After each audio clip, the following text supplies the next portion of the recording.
Namaste everybody. Today we have the honor of hosting an exceptional guest in our podcast. Someone whose journey is an example of excellence and dedication toward engineering and academia. He is basically from Bangladesh and residing in Australia for past 20 years. We want to welcome Dr. Mohammad Mizanur Rahman, sir. Sir, namaskar. Thank you, Raj. Thank you. Welcome to Nepal. Thank you. You have a very beautiful country. I've never been to Nepal before. I have seen Kathmandu so far. It's a very beautiful capital, and people are very hospitalized. So Is this first time? this is my first time. Oh, that's great, sir. I think all of our hospitality from different angle, as you are being the speaker in our international conference, Geomandu. Hope that is also going good. Yeah, it is going well. We are in the second day of the conference. I had a presentation, a keynote lecture yesterday, discussing about a new technology. It's called biostabilization of soil. So we're bringing biological technology to the soil so that the engineering become more sustainable. I was there. Actually, in Nepal, engineering colleges are not taking students from biological group. Okay. That is, we have physical and biological group in +2. And only physical group student, that is who study physics and mathematics, can study engineering. But who study biology cannot study engineering. But later on you are discussing about biology. Yes. You are discussing about bacteria. Yes. It's mainly when I was in year 11 and 12 in Bangladesh, I did physics, chemistry and biology. But it doesn't mean that that knowledge helped me in that research. Okay. As I told you, like in engineering, if you want to be qualified and upfront engineer, you need to learn every time and get innovative technologies. So what I learned that some bacteria has some capacity to stabilize soil so that you can build big structure over there. And to do that, I need to learn everything again. Oh yeah. So I was learning like as a brute force, trying, failing, getting help from other people. So in my years, I do not need to do everything myself. I need to find connections or people who are involved. So if you are an engineer in Nepal, do not know much about biology, don't worry. Collaborate with someone who knows biology. Oh, then you can work in that team. Yeah, you build up a team. Yeah. With your regards, I want to proceed this podcast session. We want to go through your journey from Bangladesh to Australia and your academic journey as well as professional journey. And we want to relate Nepalese students who are going there right now or in past, so that it may help Nepalese students to explore abroad or to get admission in those universities like yours, so that we want to go insightful talk regarding the admission procedure and type of CV or what type of email do professor want to look. Yes. What type of email should student write? No, we are not preparing for. We are not trying them to cheat, but the thing, the value should be there. So, may I proceed further? Yes, Thank please. you, sir. Let's relate your country, Bangladesh. Before 20 years, I surf internet. At that stage, Bangladesh was quite similar like now in Nepal. Yes. As for infrastructure, as for per capita income or the GDP. You made a decision to go abroad at that time. Yes. What initiated you for that? Okay. I didn't plan to go abroad. It's happened naturally. So it was a tradition in Bangladesh. Like if you're top student in the batch, you get a chance to become a teacher. So I did my civil engineering in 2002. I got gold medal, and then I immediately get an opportunity to get involved in teaching. So I stayed there 2 years, and I knew that if you want to be successful in academia, you need to do a PhD. So that time I applied at the University of New South Wales in Australia for a PhD. And I didn't do masters, I directly go there for PhD. I finished PhD, then I got a postdoc, then lecturership over there. So that's how it transit for me, gradually. It was not like that I must go abroad, I stay there. I always wanted to come back in Bangladesh, even after my PhD. But it's been 20 years? But you are in Australia. But over there, the opportunity coming one after another. I was taking them, and it was a very sad decision for me to resign from my university in Bangladesh. It was really, really hard and sad decision. But I had to take that. I consulted with my mentors, teacher, my family, and I realized if I stay in Australia, do good, I can help our student over here. I want to relate your transition phase when you had been there in Australia in starting time. I think you have to deal with different culture, different environment, that is academic environment. And our Nepali students are also facing same situation. What do you think? Should student be prepared for that, or that is a natural phenomena of migration? It will be okay after time.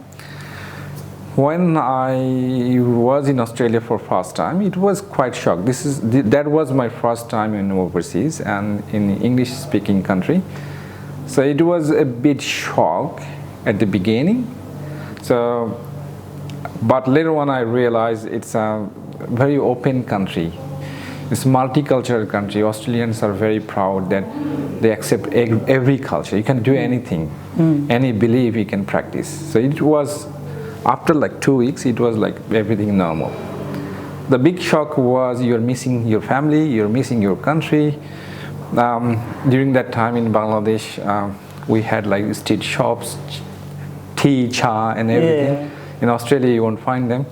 You would be missing that. You'd be missing your family members, and there was little bit of academic shock. The way we study in the subcontinent, a bright student is the student who can memorize the whole book. Yeah. So memory-based learning. Memory-based learning, but that is it's called plagiarism. You are copying someone. That's and it's illegal, and in Australia you cannot do that. So you have to write everything on your own. You get the knowledge. If you're writing some assignment or making some kind of reports or things like that, you have to do on your own. So that is the big shock for students. What I think, if the Nepalese, Bangladeshi and Indian student who will be going to Australia for, let's say, course-based learning. So you'll be doing some course. So there will be some assessment and exam.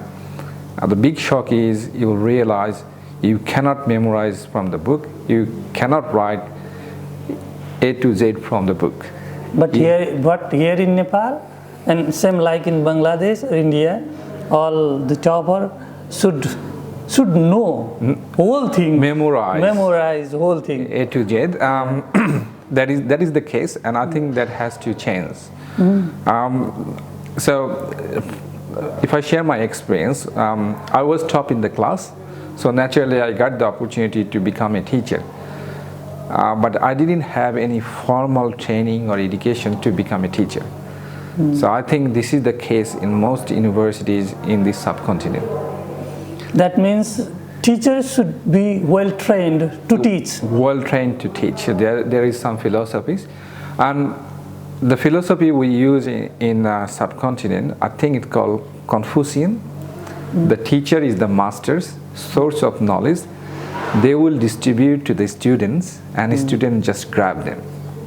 And a student can never argue with the master. They are below the master. They can, when they become master, then they can communicate. But in Australia, it was first a shock, and for like all subcontinent students would be shocked. It's like the philosophy we use, I think it's called the Aristotle, is the knowledge is spread.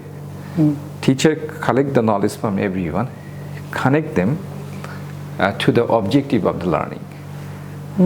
Okay, so it's not like from a textbook I said this, the definition of this. Instead, I would say, what do you think about what should be the definition of that? What should be the definition of that from other students?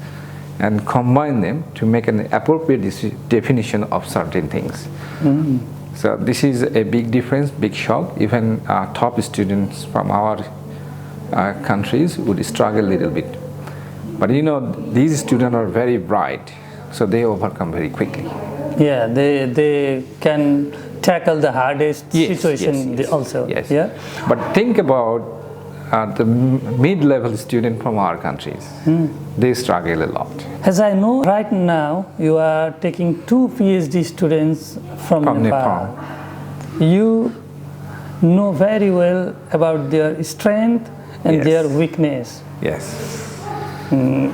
I want to forecast this for all our engineers. What is the strength of our Nepali student in overseas, and what are the weaknesses? Those students are with you, are bright students from Nepal, yeah? Yes. They are bright in Nepal. They don't have any weakness. But you might see some, then so that other student can overcome from that. Now, I think the couple of students I have, the best quality is that they're a good person. So you need to be a good person. You should be able to do teamwork. So you need to listen to other people passionately, and whatever correct, you respond that way. You do not ignore or you do not overthrow other opinions. So they are a really good person, the first thing. Academically, they are very good. Their strength in math and engineering education is very good. So that is not a problem. So when I take a PhD student, I try to find out what is the personality of that person. Because in our team, it's about 10 to 15 PhD students all the time is running. They share equipment, they share thoughts. So we need good person who can work in the team. So yeah, I would say they're very good students. I'm very happy with that. Next part about the weakness, which we can change or our student can change in their journey. I didn't find any particular weakness. I mean, they are doing their job. They're doing it very well. So I do not see. People have different personality. You may like to write. Are you trying to make them happy? No. After this podcast. No. You see, there is no. One of the other teaching philosophies, there is no bad student. Okay, the different students learn differently. You can rank the teacher, whether effective teacher connecting with the student nicely or not. You can rank that, but we do not say it's a bad student. But I mean, they're very good. They may have some weakness. I'm just talking about that. They may have some weakness which we don't see here in Nepal, but that can reflect in overseas. See, if I am looking for new PhD student, then I would like to see something. They have good writing skill, not only the English grammar. You know, the AI technology can write itself correctly, but I would like to see their original thought they can write. So if you are a student from a country where memorizing is the priority, you get less opportunity to write or express your thought. So I would like to see that capacity. I would like to see very effective communication. You do not need to talk a lot, few words, you communicate effectively. I would like to see that. And if you are looking for a PhD scholarship in Australia from Nepal, I would say your first job is to get as high grade as you can. That means grades matter. Grades matter. That's the reflection. The first thing I look at, what is your grade? What is the rank in your class? What is the ranking of the university? You're from the top university of Nepal and top in the class. I would naturally think you are the first person I should choose. Yeah. Then I look at their personality, whether we can work together, and try to find out their motivation. So as is mentioned, like university education or PhD is not only for education on learning, it's an investment. You did engineering, I did engineering because we had good prospect in Bangladesh. If you think it that way, so it is an investment, right? So I try to find out their motivation, why they're coming to Australia. Is it for immigration? Is it for a good job? Or is it for good life, money? Or is it for knowledge? I would try to find a student who would be more interested to make a trust in the knowledge. If I explain you a little bit, our knowledge is limited. Okay? Very, very. We cannot think that we haven't seen or we haven't known. Okay? For example, if you think of a monster with a big horn and things like that, so you get a man and put a horn in the head, then you think of monster. But it's not new, it's actually a combination of knowledge. We'll try to visualize like that. Yes, and you visualize by connecting your known things. Known things. If you do not know about a monster, you cannot create it.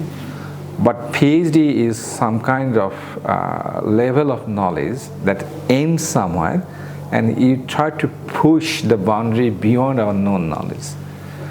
And that is theoretically impossible. And you try to do that.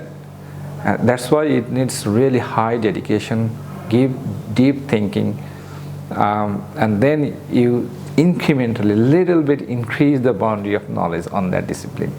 And now think about like thousands and millions of people are doing that, and that's why our life is getting better day by day. Yeah, the thing, the people are doing research in those laboratories or that university will reflect later on in every personnel. Yes. Like Yes. drastic change from China regarding this EV vehicle. Yes. We can see all over the world. That had been through those universities Yes. at that's that true. time. In this point, I want to relate the academic background of Nepal. Basically, in undergraduate level or the master level, Nepal, as you know, we are poor, not the poor in No, you're not heart, poor. not from heart, but we are poor economically. Yeah? Yeah. So there is limited resources. In undergrad level, we rarely start research practice, but in masters, somehow we start here in Nepal. But it's too much limited in regarding to resources. If we need physical infrastructure or anything, any material. But if we only need our laptop or paper, we can afford that. Yeah? Do you think universities should start research practice from bachelor level? Or it should be from master or PhD level? Okay. If you talk about research, and I would say, why not we start from year one? Because in year one, the student learn, they try to see things, they learn, and they apply in their life, and they slowly grow. So searching and researching, finding new way, it should be from the very beginning, and it's happening. We know or not. That's how we slowly grow up. We grow our personality. So we do not need to wait for that long. But what level of research we are doing, that depends on like what level we are, what we can capture. So even I would think like in the year 9, 10, there should be some research component, some assignment not from the textbook. Maybe something like what is the traffic condition in Nepal. So a student need to think about it. But they are not creating new knowledge, you see. They're getting the they can see the problem, and they can come up with new idea actually. There is no sort of certainty that they can't do things. They can, but it is not expected from them. So when they go to university, their assignment and their teaching content has to be modified in a way so that they think about the problem.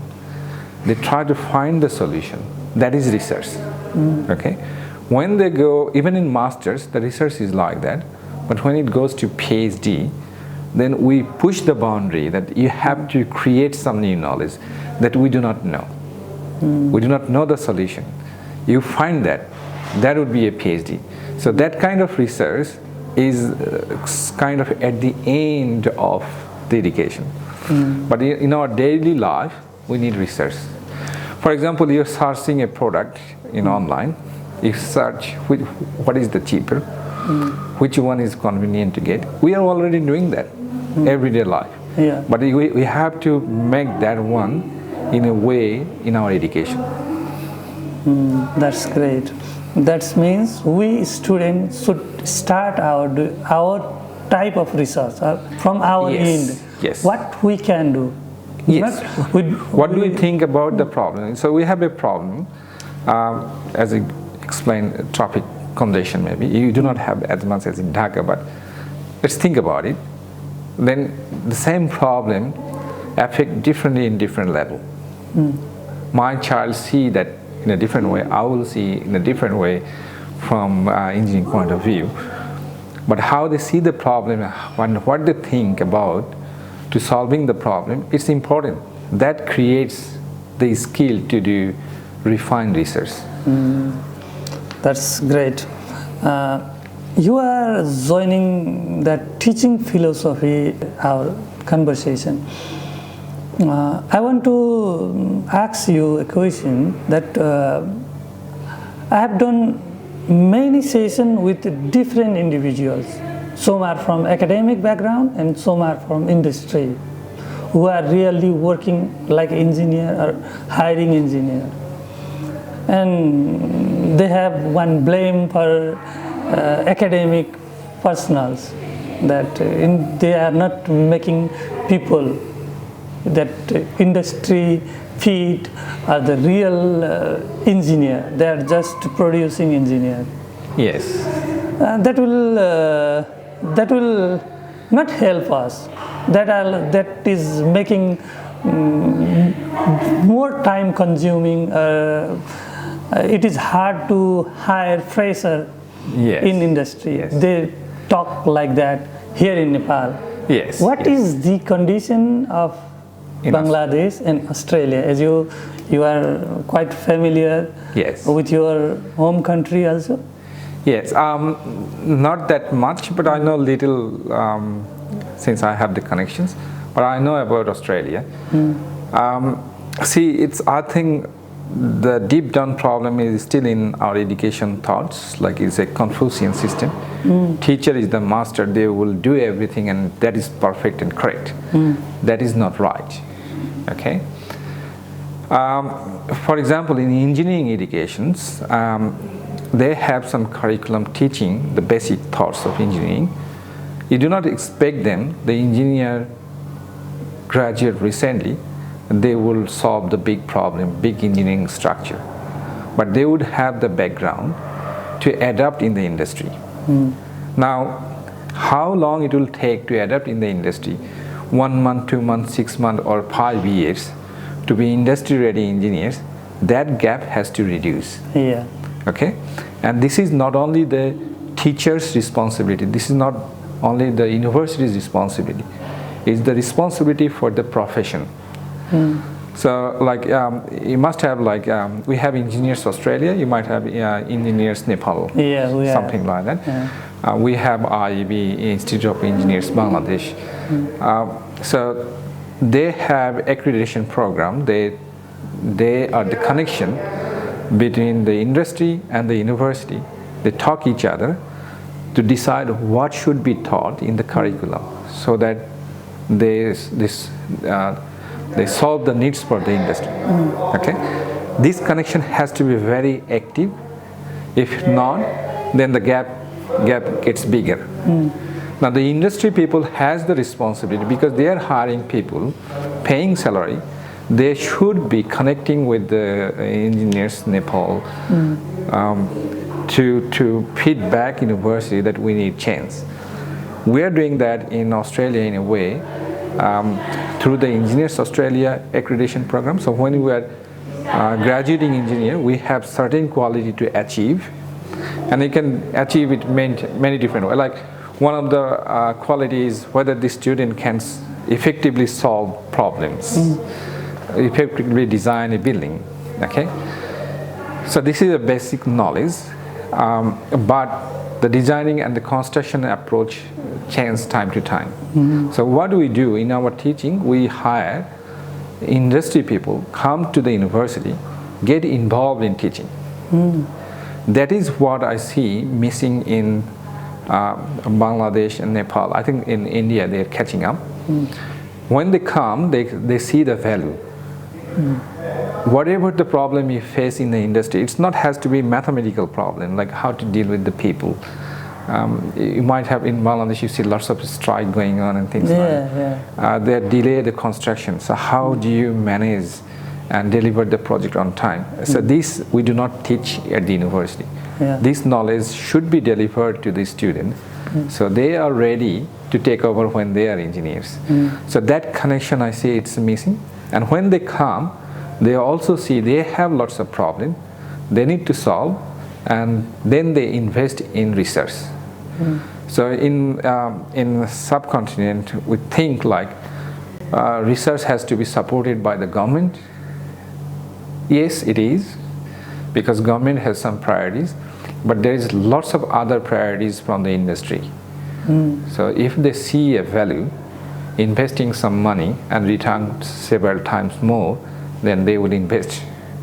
So that's how the research sort of increases in Australia. Other thing I think, like we do some fundamental research. When I was back in Bangladesh as teacher, I was thinking I need sophisticated equipment. I will press the button and the result will come up, and I will do fabulous research. I think that is partly okay, but maybe 10%. 90% is your quality, your desire to learn and solve the problem. Dedication towards that research, not the instrument part of it. You can collaborate, like as I said, you are engineer, you do not know biology, but there should be some people working on biology and bacteria in the university. You can collaborate. The other thing I see, there should be a mechanism to appreciate research. Like if I were a university teacher in Nepal or Bangladesh, if I'm teaching and doing admin job, my job is secure. I do not need to do any research. If someone doing research, they're investing their time without any return. They are getting international recognition, and we have collaboration with them. But it comes from passion. That comes from passion. And those who are not doing research, they thought like that. The teacher who are not doing research, but they are doing their job here in Nepal, they thought, why to waste that time? You can do consultancy. We cannot get any return in monetary value. They thought like that. So many teachers or the many professors are not into it. But very brilliant professors are there from our engineering. I want to get you know that we have Nepal Engineering Council, which is trying to regulate engineers, and they are started to take examination to provide licensing of engineers. Yes, yes. But that is in starting phase. Only 2 years it's been introduced. Yeah, it is introduced many years back, but at that time we engineer. In my time, I have not to write any exam to pass that. I just submit my mark sheet of university, and they will provide me licensing. But they changed right now. I have slightly different view. If you are a graduate from a recognized university, and then why do you sit for exam to pass? So for that exam you need preparation, you waste time. Instead you could go to the industry and support the country. I think it should be done in a way. The Nepalese Engineering Council contact with the university, make sure what they need, and the university teaching them. And the university graduate those engineers, they achieve those quality. So this thing can be done in the background to save student times to be graduate and engineer. You see, when you are graduate from a recognized university, there should be a transition time, but you should be naturally become an engineer. Yeah, and we have done a research regarding this in our social media platform, and tried to ask many questions so that to find the solution. What can be the best solution for this? And many individuals are trying to say the same thing what you are saying. Yes. Why to waste that 6 months, 3 months to write same exam? And we talk with authorities, and they are planning to change the syllabus. Right now, they are doing this. They are taking the same examination model as for university. That is not the good idea, and it can be project based or like Engineers Australia. People have to submit a paper. It's for their experience. Yeah. But if you are that can be the best. If you are from overseas, but if you are from our university and you graduate, you naturally become accredited engineers. They don't need to do that. They do not need to do it. You just need to pay membership fee to maintain your membership. See, like I have slightly different view to share. If I have a pen, let's say if you ask me design this table, let's say, and you learn how to do it, and you appear in the exam, it come in the exam, and you do it exactly same way. That doesn't mean that you can solve this problem 10 years later, when the table would be different. Design will be different, everything will be different. So doing exactly same thing in the exam, that is not the idea of education. The idea of education is making you capable of solving that problem. So taking exam, you are just assessing whether they remember that book. This is not the one in my university. One of the, we call it graduate quality. One of the graduate quality is we ensure when someone graduates from our university, he or she would have the capacity to lifelong learning. When you are at the university, you learn and then you stop. That is not the idea, because everything in your profession would be changing, and you'd be keep learning. You would be learning what changed in Nepal, in subcontinent, internationally, and you work on that way. I love your thought process. And now I want to link for those students who are trying to go abroad to take masters, and I want to take you in depth how you think, what type of student you should get, or what type of email you want, what type of CV you want to look. I am in the admission process right now. I think many students are not doing the right thing, so they are not getting scholarship. in my view. They have good grade, they have passion to study, all those things they have, but they do not have that skill to present themselves or to sell themselves for that position. I want to know your thought. What do you look at that email? What do you look over that CV? And what is the admission procedure in those universities like yours? Because you are in one of the top university. Yes. Let's talk about the admission procedure. And then what I look for is quite different. For admission in Australia, in my university, you need to satisfy this admission condition. So in Australia, if you go any university and you choose any subject, any topic, they will say apply now, and they will say what is the prerequisite. So for masters or PhD, we have minimum criteria that you are graduate with certain marks or grades. That is the requirement for the next level education. And since you are going a different country, different language, the mode of communication is English. So we want to make sure you have good English background so that you can communicate both verbally and writing. If your English is not good, it doesn't mean that you are not a good student. We only need that so that you are successful in our university.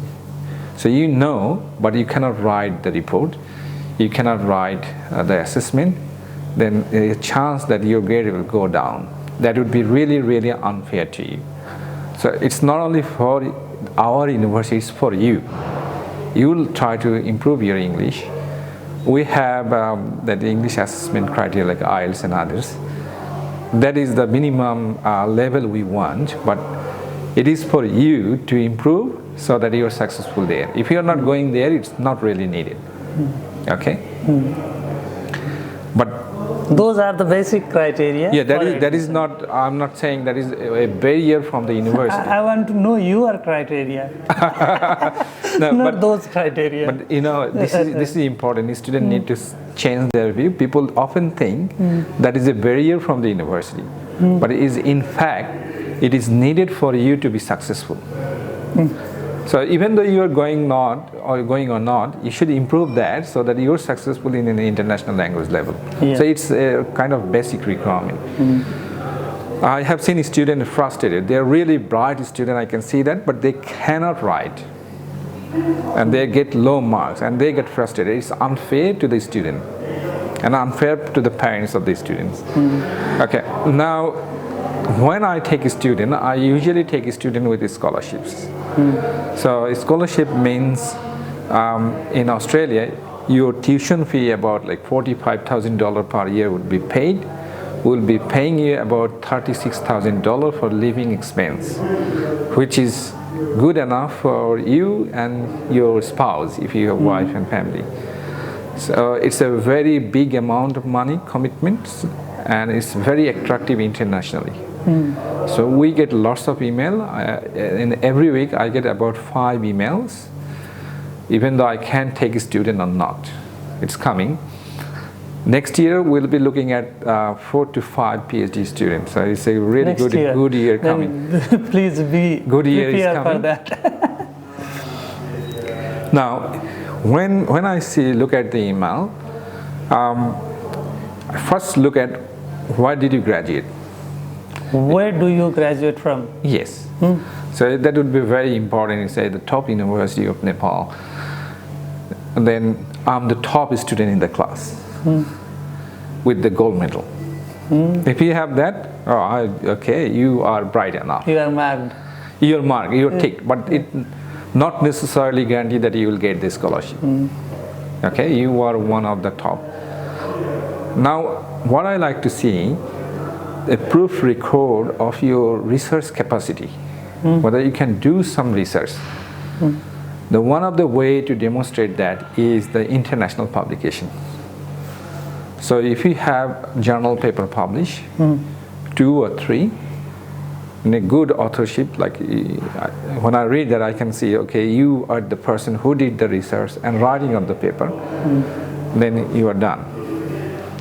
If you can satisfy these, then I would take you, or I'll try to find support to take you, because you are one of the top students. With that, I also want to see your motivation.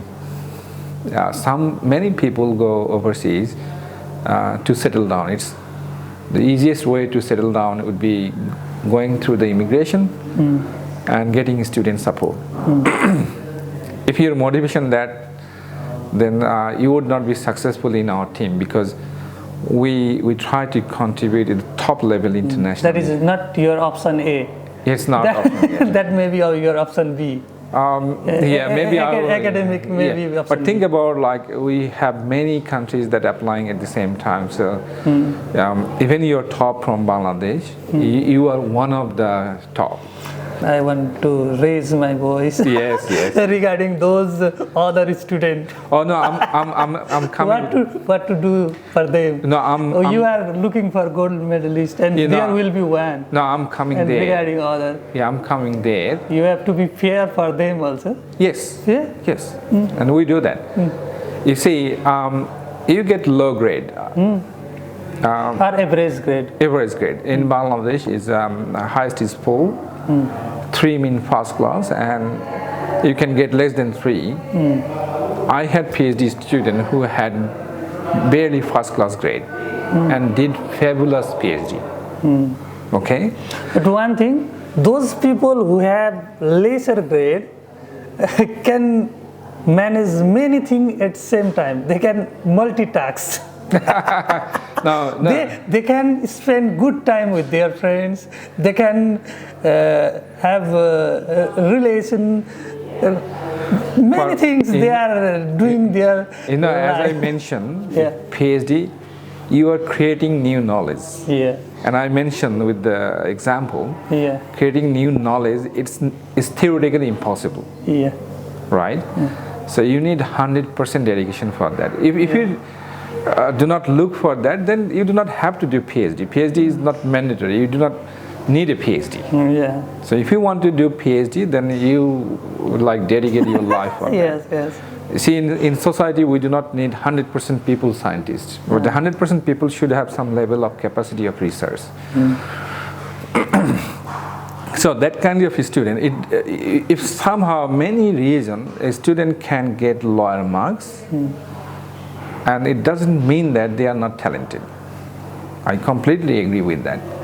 But you need to prove. How do he prove or she prove? Yes.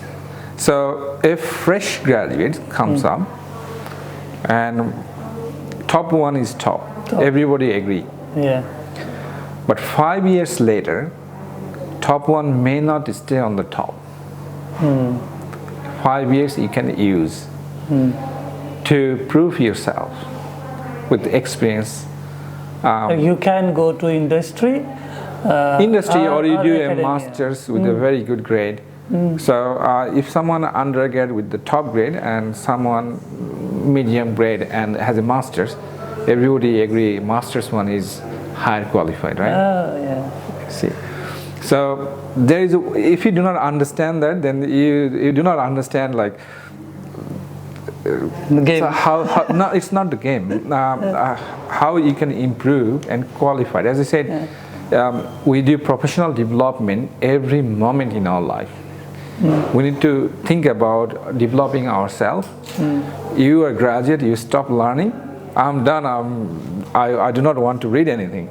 Then you are not in right track in engineering profession or any profession. So there is lots of way to prove that you are good. You could have very good paper. You could have very good research. You submit. I got a low grade because of that. I was sick. I had family issue. But later, in 2 years, I get top quality publications. I'll choose that student. Or they have good industry experience. May work. may work.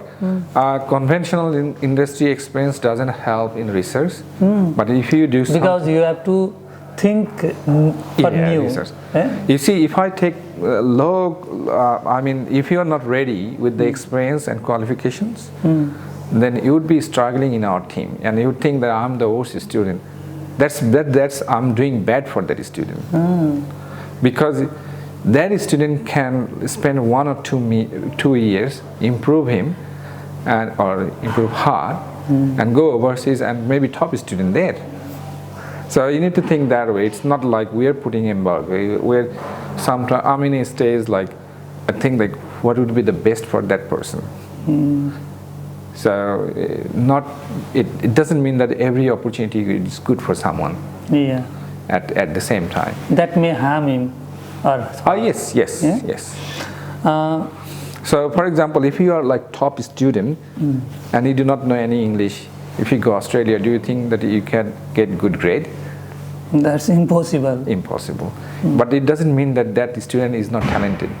It means he doesn't have a certain skill needed there. Yeah. You got it? Yeah. I got that. Now I want to go towards the challenges those students face over there. That means international student like from Nepal. What do you think? What type of challenges do they face? Socially, and you see, if you go overseas, there would be a cultural shock in terms of what you consume, like food, drinks, and things like that, and also like how people behave there. But if you go Australia for Nepalese or something or any other country, I don't think you would have that shock. It's amazingly multicultural country. Everything is encouraged. So if you have a certain Nepalese culture, nobody have seen that before. Doesn't matter, you can do it. Nobody will stop you. So it's amazingly multicultural. It's also have ethnic shops. You will probably find Nepalese shop. You will find like all the foods and things in there. So you can buy. You would have a life like as you have in Nepal. The shock would be like you'd be missing family, friends, and little bit of tea or chai. You say chai? Yeah. Chai in the street side. You'd be missing the noise. It's very quiet there. Night means very quiet. So you'd be missing those. Academically, challenge is like it's a new environment. Teaching philosophy is a bit different. So the big challenge would be the plagiarism. You cannot memorize the book and write. And it's multicultural. You would have teachers from different backgrounds, different countries, and everybody has their accent. So my Asian colleagues would have slightly different than my Australian colleague. Yeah, and as you see, my accent is more Bangladeshi accent. So if a student from Malaysia, let's say, you might find my speaking is a little bit different. So what they have to do, it's very open. You could ask the teacher, can you please talk slowly so that I understand. These are like... They can ask teacher to talk slowly also. Yes. No that problem. Is quite difficult in Nepal. No, you can say that, you can say that. As you mentioned that you are looking for some student in near future. What type of student are you looking, and what should they be prepared? Like any software tools or any that which is not a minimum requirement for admission procedure, but is there any specific requirement for your project? Yes. Like we have seen many papers over there in Geomandu. Some are talking about MATLAB, some are talking about AI, some are talking about different dimension. Yeah. Is there any skill you are looking, or is there any skill we engineers should gain to be real-time engineer? See, if you were in the conference and you would realize that there is lots of discussion, lots of paper and different ideas, and you may not understand all of them. Even I did not understand all of them. So it's very natural because you focus only in few things or only on one thing. Yeah. Okay. Yeah. So the way you're suggesting that the student will learn everything, it's impossible. Impossible, yes. But So- I'm suggesting what you are looking. Yes. So from Nepalese student point of view, I would say if you have done a project in undergrad, try to do a really good work and publish. Because when I did my undergrad project, I published You had published at that time. at that time. So I have not published in 2013. yes, you can still publish. Now you think about that, you read, write slowly. You're already publishing fabulous stuff. That Okay. is from Yeah, the same way you need to think, like what audience want to learn, and you can publish. Okay. And there is lots of top quality journals and subcontinental journals you can publish actually. There would be some reader. So that thinking has to be in the student, and they should publish. That demonstrates they're eager or they know how to publish. Okay, that I would be developing myself. And if you have low grade, do not worry. So when you publish something, then you know something more on that topic than your fellow friends or colleagues. So let's say you have done a project in soil mechanics, someone did a project in concrete. So you should be more familiar with soil than concrete. So this is your strength. You grow over there, and you do not write to me. You try to find someone, some professor anywhere in the world is working on the similar thing. Okay, then you would be very attractive to that person. So come back to my. that is one of the hectic work to do. Oh, you have to spend You have time. to spend time. You have to search those research topic, professor, mail. If you are looking for PhD, okay, They told me I have gone through whole day, whole night, and researched same article, same thought, and tried to reach certain professor, but not got replied. Yes. Why didn't professor reply? yes, This is Because this is question for professor. because of that. Because of that, if you go university profile, then let's say you have a civil engineering degree, then if you go to my university, you probably find 30 academics in civil engineering. Then you would be start writing all of them because you do not have any preference, any special skill. And when I read the email, I can immediately see that the same email is sent to everyone with slightly here and there chance. I can see that. Then I looked at like the criteria I said before. So he's a random. He or she doesn't have any specific skill. So I need to look at whether he has the capacity or she has the capacity to adapt in our team. The one way to know is the top student. Other way is if someone working in Nepal or Bangladesh in certain topics that I am working on, he or she read my paper or others' paper, knows who are the leader in the discipline, and email to them. So if you do a project, you're reading some papers because papers become open access these days.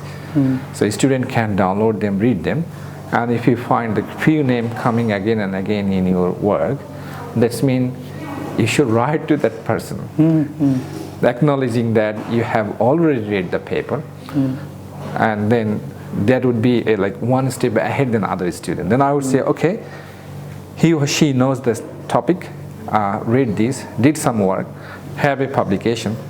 So if I bring him to Australia, he would easily adapt with our research team. We have taken you a lot of time.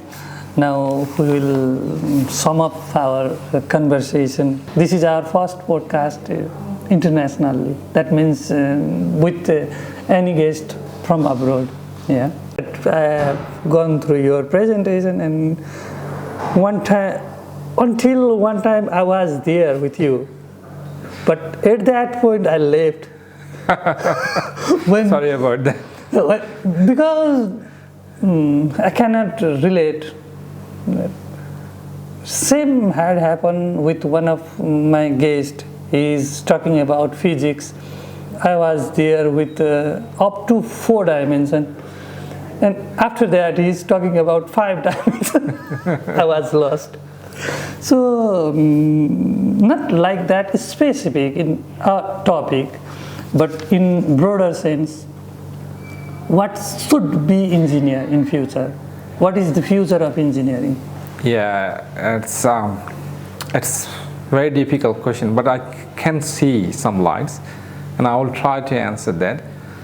If you look at any technology at the moment, right, it's developed by engineers. Yeah. Even in physics, chemistry, people are finding some things that comes in our camera, mobiles, and everything. It transformed by the engineers. So engineers does the development in any discipline. Okay. Now, when you learn engineering, we didn't open your eyes. We were learning how to solve a specific problem, how to execute that in the exam and get good mark. Whereas, while we are learning that, we should know that's the beginning. We're just learning how to solve this problem, but we should think about the similar problem for a few years later, 10, 20 years later, what happened. For example, we are talking about traffic in certain roads and things like that. You are looking at the problem at the moment, everybody make comment at the moment, but what would happen 20 years later? That we have to be ready now. So you think of, okay, we're widen the road, or we're flyover, we're tunnel, we'd have tunnel and things like that. Okay, if you do that, then it would be good for the environment, good for the earth. Then it comes to sustainable infrastructure. You might have known that sustainability is like you're doing something at the moment to save the environment, but it doesn't affect the future generation. So with that, we come up with the 3 pillars of sustainability. One is it has to be economically viable so that we can do it. It should be socially acceptable. We do something, but people do not accept. You would say, what is the rubbish over there? You should remove it. There would be political pressure. Because they're the person to make decision for the engineers, whether you have a road or bridge or something like that. And then the other one is the environment. Now, if you try to combine these, and you will see my research is relevant. So we are talking about biotechnology. It's some kind of glue or cements. For example, cement. Everybody knows cement. So if you add water, it has hydration. Hydration means it's react with water, and then it solidify, and then it's hardened. So we're doing the same thing with bacteria that you might have in your palm at the moment. So everyone has the recipe.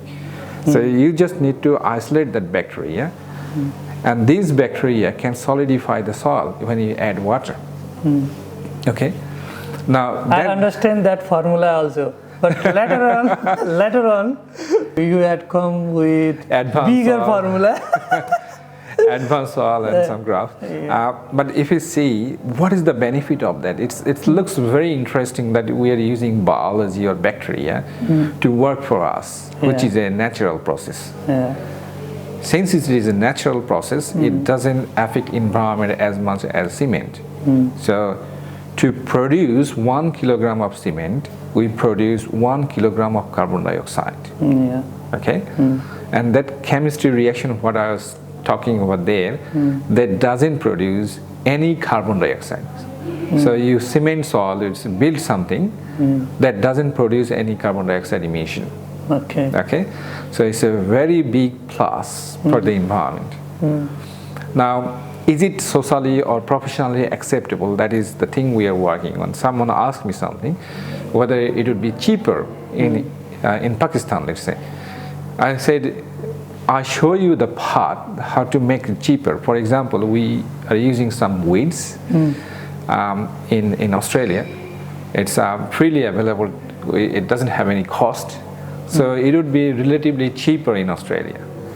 But if you try to buy that enzymes in Nepal or let's say in Pakistan, it will be very, very expensive. So it's economically not viable. But my idea was in that presentation, showing the pathway. You can do that. For enzyme, like any plant you have, just crush them, get the juice that has the enzyme, and try with that whether it can do the cementation. If you find that enzyme in some weed, unwanted plant, then it's free.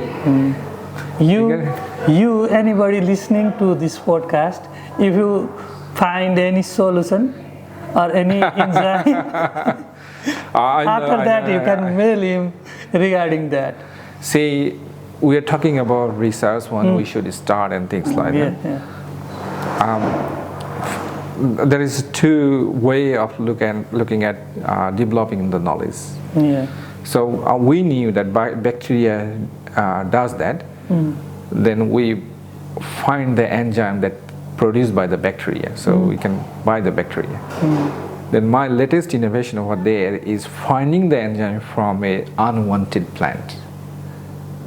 And that is you are not known about that plant right now.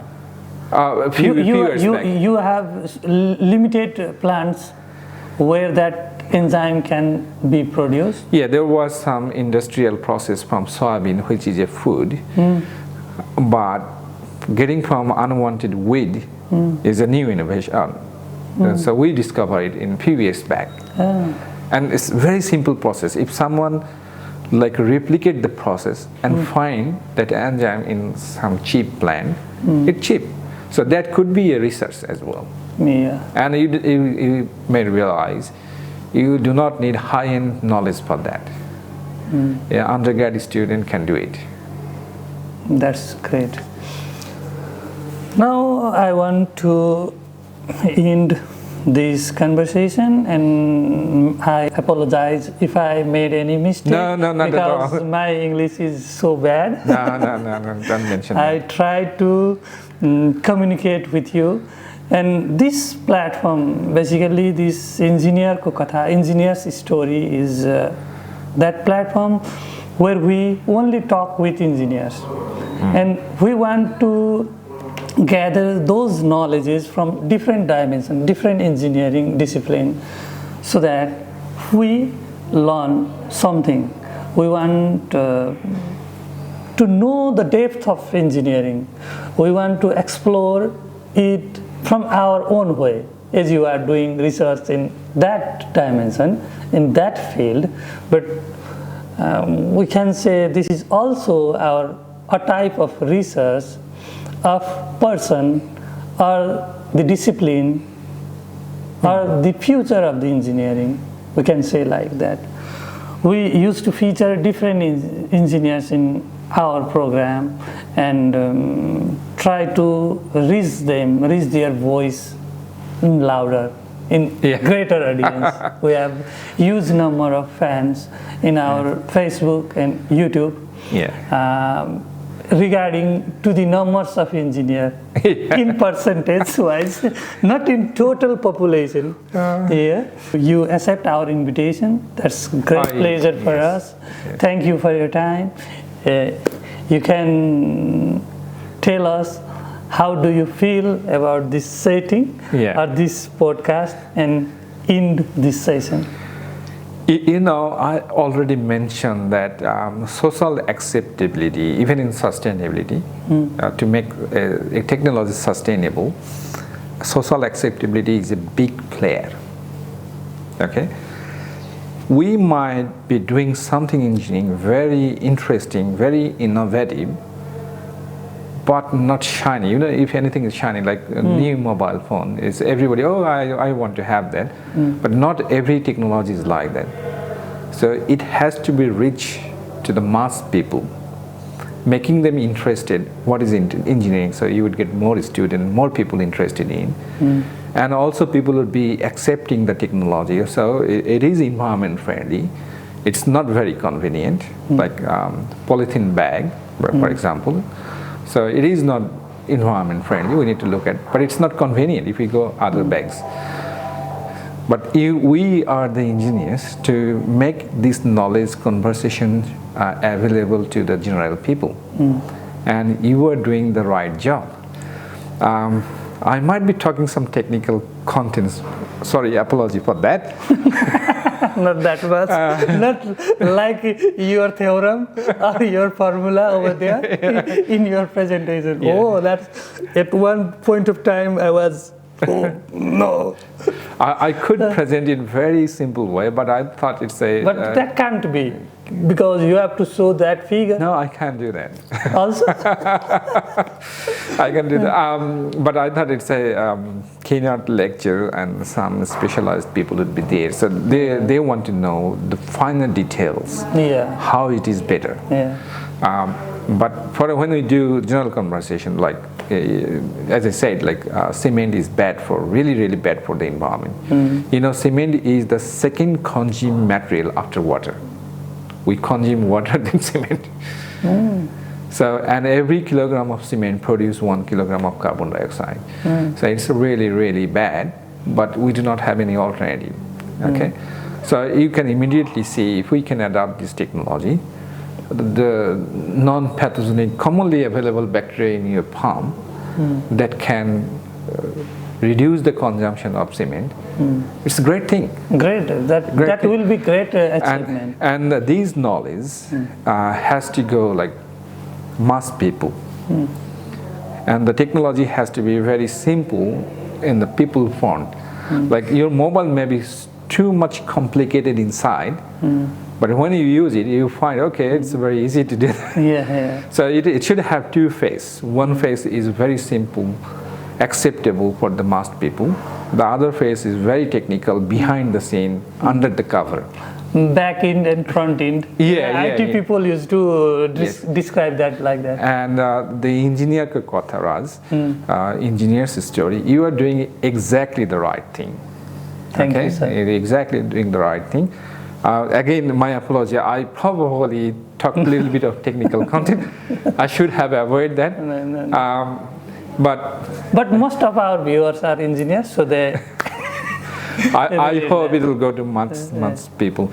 And thank you for inviting. You have a very beautiful country. I haven't seen it. I have seen the Kathmandu. It's a really great capital. People are here very friendly. And I must share, I like food, and your food is great. Very similar to Bangladesh. I would say a little bit spice in a sense, but tastier. You have to taste famous momo of Kathmandu. I did. That may be difficult regarding your culture or your religion. Yeah, we eat halal. I'm Muslim. You need halal, yeah? Yeah. But we have halal restaurant shops also. Yeah. Then that will be best. And other recommendation is you have to visit Newari restaurant. Oh. One of your student is from Newari culture. Okay. Ask him to take one Newari restaurant. I think best will be of Kirtipur. One is there Kirtipur, one is there in Arisiddhi, Lalitpur. That are best among here in I'm already very pleased. Yeah. Thank you, sir, for your time. And thank you for inviting me. It is a great pleasure. Thank you, sir. Thank you. Thank you.